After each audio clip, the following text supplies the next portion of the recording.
So one of the questions that came through from the Instagram stories was, if I'm understanding this correctly, in a rehab situation for an NBA athlete, which is obviously a very finite group of individuals, are we better off with the traditional, what I'm calling eccentric heart protocols, which is really 30 to 90 minutes, going really, really long, relatively moderate pace, keeping heart rate under a certain level.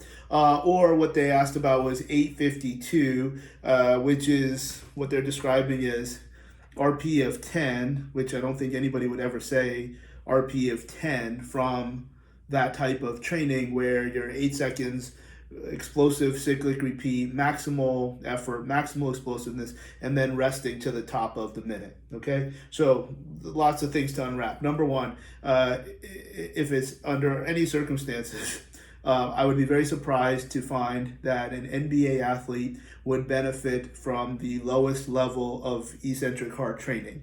I must expect that their heart rate is low enough just from running up and down and what it takes to basically be in game shape for that sport. I would be shocked if being on an elliptical or going for a run and keeping heart rate, in their case, maybe under 155, would have significant value. Their resting heart rate is already low enough in most situations, including even the big guys.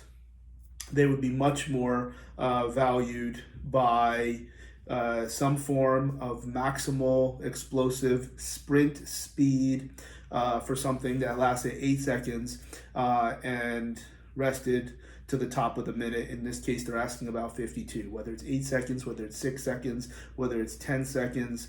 There's probably different things that are happening from 4 to 8 seconds than from 8 to 12 at the mitochondrial level. However, they're probably all happening in mitochondria that live in the sarcoplasm of the muscle cells. So that makes the answer a little bit easy, except the answer isn't really that easy if they're asking about some injury, because if the injury disallows for safe orthopedics or a safe musculoskeletal environment by moving explosively, even if their issue is in their shoulder and they do something in the lower body that's still accessing full body efforts, then that would not be an ideal choice, because regardless of what you think you're going to get from a physiological level, you're impacting the musculoskeletal system in a negative way. So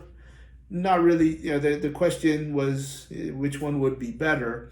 I'd probably always choose something that, if there's injury, something that does not provoke the orthopedic issue. That's got to be number one. Then you scale back and try to identify where are the best options for humoral and hormonal impacts. If it's a peripheral injury, meaning one of these arms or one of these legs, you probably can be very, very effective in getting into some of the longer intervals. Not what they were asking, not 852, more like 30 seconds on, 3 minutes off, and be able to establish a light to moderate lactic environment that can support human growth hormone. Now, why is human growth hormone of value in the context of an injury? Well, human growth hormone is a significant part of healing and recovery.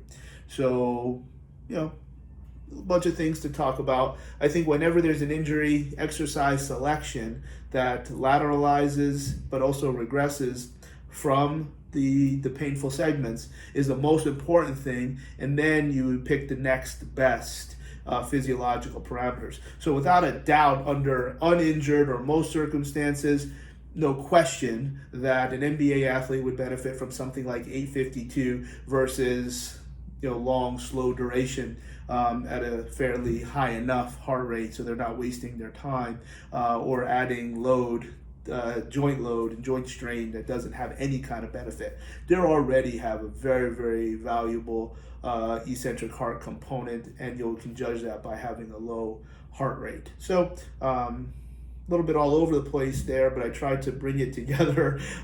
Most important thing again is choosing exercises. Do they do it with good enough form, and does it hurt? The answer has to be yes to the first one and no to the second one. So hopefully that makes sense. Just as much as it makes sense that if you happen to find a leprechaun, say yeah.